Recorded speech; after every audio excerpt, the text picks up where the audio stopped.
আসসালামু আলাইকুম। Hello HS সিস্টেমের সাথে আছি আমি আব্দুল্লাহ। 100 ইজি টিচিং এর পক্ষ থেকে তোমাদের সবাইকে স্বাগতম। আজ আমরা নিয়ে আসলাম ওয়ার্ড এন্ড ফ্রেজের তৃতীয় নম্বর প্র্যাকটিস পর্ব। তো চলো দেরি না করে টেকনিক নিব ক্লাসটি করা যাক।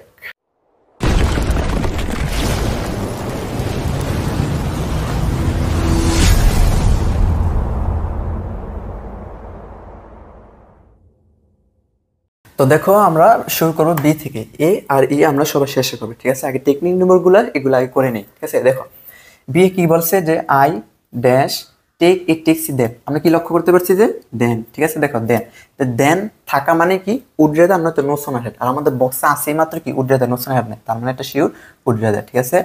Would rather, would rather. এরপর সেটটা দেখো আমি কি বলছি, আমি যদি গ্যাপের পরে লিপ থাকে, আমার রুলের পড়বে ফার্স্ট ভিডিওতে যে গ্যাপের পরে যদি লিপ থাকে তাহলে কি দেয়ার, কোনো কথা নেই, কোনো নিয়ম লাগবে না, ঠিক আছে? লিভড মানে কি দেয়ার। এরপরে আসো এফ নাম্বারে। এফ নাম্বার আমরা কি দেখতে পাচ্ছি, দেখো গ্যাপ দুইটা। কয়টা গ্যাপ? দুইটা থাকলে দেখো তো এখন কোনটা গ্যাপ দুইটার মধ্যে বসতে পারে, ঠিক আছে? দেখো আসে মাত্র কি what does look like, what does একটা আর লুক লাইক এখানে, ঠিক আছে? দেখো আসে একমাত্র যে যদি তুমি দুইটা গ্যাপ দেখতে পাও তার মানে কি what does look like horse like, কিন্তু হর্স লাইক তো এখানে নাই, ঠিক আছে? এটা হবে what does look like, what does look like. এরপরে দেখো ডিএডটা, ডিএডটা শেষে দেখো তো প্রশ্নবোধক। এখানে কোন ফ্রেজটা আছে যে প্রশ্নবোধক হতে পারে? হোয়াট ডাজ লুক লাইক আর কি হোয়াটস ইট লাইক, ঠিক আছে? তো আমরা তো হোয়াট ডাজ লুক লাইক বসাই দিছি, তো বাকি আছে কি হোয়াটস it like, what's it like, ঠিক আছে? মানে তুমি যখন প্র্যাকটিসগুলো করবা 10টার মধ্যে তোমার দেখবা যে কোনগুলো সহজ, কোনগুলো দেনের কাজ আছে, কোনগুলো হট ডাজ লুক লাইক দুইটা শূন্যস্থান আছে, ঠিক আছে? ওইগুলো তুমি যখন করবা দেখবে যে তোমার 6-7টা ফুলফিল হয়ে গেছে, আর বাকি 3টা নিয়ে তোমার কনফিউশন থাকবে। আর ওইগুলো নিয়ে তুমি দেখবে যে অটোমেটিক তুমি মানে পেরে ফেলছো, অটোমেটিক এমনিতেই দেখবে যে পেরে ফেলছো। এবার আসলে আমাদের এই নাম্বারে আর কি এই নাম্বারে এই নাম্বার বলছে যে টাইম ইজ ভেরি ভ্যালুয়েবল, সময় খুব মূল্যবান। We have to utilise time properly, আমাদের সময় সঠিকভাবে কাজে লাগাতে হবে। এটা অর্থ অনুযায়ী যে কোনো কিছু করতে হবে, পারতে হবে, এরকম অর্থ পাশে কী ব্যবহৃত হয়? হ্যাভ টু, ঠিক আছে?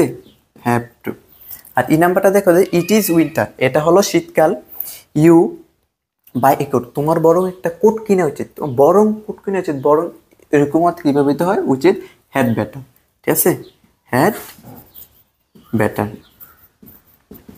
তাছাড়া তুমি এবার দেখতে পারো যে যদি গ্যাপের পরে বার ওয়ান থাকে তাহলে কি হ্যাড বেটার নয়তো কি হ্যাভ টু, ঠিক আছে? আর নয়তো উড্রে আমি বসে দিছি, তাহলে হ্যাভ টু আর হ্যাড বেটার এই দুইটাতে একটা হবে, ঠিক আছে? তো তুমি তখন মানে বসে দিতে পারবে, ঠিক আছে? অটোমেটিক তোমার মাথায় আইসা পড়বে যে কোনটা কোথায় বসবে।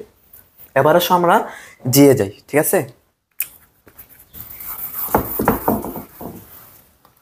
তো দেখো আমাদের জি নাম্বার কি ড্যাশ। দেখো ড্যাশ আমরা কি লক্ষ্য করতে পারছি যে সাল একটা সময়, নির্দিষ্ট সময়। আমরা কি বলছি যদি নির্দিষ্ট সময় হয় তাহলে কি ওয়াজ বর্ন, ঠিক আছে? বাকি আর তাকানো লাগবে না, ওয়াজ বর্ন, ওয়াজ বর্ন। এরপর আসো এইচ। এইচে কি দেখো সাবজেক্ট, মানে প্রথমে প্রথমে কি গ্যাপ, প্রথমে গ্যাপ সাবজেক্ট হিসেবে বসতে পারে একমাত্র কি দেয়ার আর ইট, এই দুইটাতে বসা ফেলছি, ঠিক আছে? ইট, তো দেয়ার বসা ফেলছি আমরা, বাকি আছে কি শুধু ইট, তাহলে এখানে কি হবে ইট, ঠিক আছে? ইট ওয়াজ। আর এরপরে আইটা দেখো যে I can not buy a bicycle, আমি একটা মানে সাইকেলে চালাতে পারি না এই মোটর সাইকেল, মানে মোটর সাইকেল তো দূরের কথা, ঠিক আছে? তো এরকম অর্থ আমি কিছু মানে তুমি একটা মোবাইলে কিনতে পারো না, গাড়ি তো দূরের কথা, এরকম দূরের কথা অর্থে কি ব্যবহৃত হয়? তুচ্ছতাচ্ছিল্য করার অর্থে ব্যবহৃত হয় লেট এলন, ঠিক আছে? লেট এলন কোথায়? এই যে লেট এলন, লেট এলন। তাছাড়া তুমি তোমাকে আরেকটা টেকনিক দেখা দিই, তুমি এই গ্যাপের আগে এবং পরে দুইটা জিনিস লক্ষ্য করবে, ঠিক আছে? আগে এবং পরে দেখো যে একটা কম মূল্যের জিনিস, একটা বেশি মূল্যের জিনিস, একটা মানে তুলনামূলক ছোট বস্তু, একটা তুলনামূলক বড় বস্তু। দেখো তো বাইসাইকেল আর মোটর সাইকেল, ঠিক আছে? বাইসাইকেল তুলনামূলক কম দামি, মোটর সাইকেল বেশি দামি, ঠিক আছে? তাছাড়া বাইসাইকেল কি মানে একটা তুচ্ছ ছিল করাই হয়ে যাবে, আমি সাইকেলে বাইসাইকেল মানে সাইকেলে চালাতে পারি না, মোটর সাইকেল দূরের কথা, ঠিক আছে? যে কোনো একটা জিনিস বড়দের এখানে যদি দেয় যে মোবাইল, এখানে দিবে কি কার, মানে গাড়ি, ঠিক আছে? মানে এরকম তুচ্ছতার ছিল জিনিস করা হয়, ঠিক আছে? আর যে নাম্বারটা দেখো বাকি আছে মাত্র কি একটা অ্যাজ সোন, ঠিক আছে? তো তুমি তখন অটোমেটিক বসাতে ফেলতে অ্যাজ সোন হ্যাঁ, অটোমেটিক বসে ফেলতে পারবে, ঠিক আছে? মানে as soon as the rain stop, বৃষ্টি বন্ধ হওয়ার সাথে সাথে, ঠিক আছে? এভাবে তুমি মানে যখন প্র্যাকটিসে যাইবা তখন দেখবে যে তুমি অটোমেটিক 6 থেকে 7টা মিলে ফেলছো, বাকি 3টা নিয়ে কনফিউশন থাকবে। তো তখন এই 3টা নিয়ে পর্যালোচনা করলে দেখবে যে আবার 1টা বা 2টা মিলে ফেলছো, বাকি থাকবে কি 1টা বা 2টা। তো তখন তুমি এমনিতে বুঝাতে কোনটা কোথায় হবে, ঠিক আছে? তো আমাদের 3 নাম্বার প্র্যাকটিস পড়বে এতটুকুই।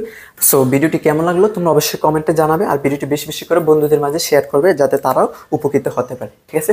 তো আমাদের চ্যানেলটি যারা এখন সাবস্ক্রাইব করে না, সাবস্ক্রাইব করে পাশে থাকবে এবং আমাদের ফেসবুক পেজ ফলো দিয়ে পাশে থাকবে। ওকে, আল্লাহ হাফেজ, আসসালামু আলাইকুম।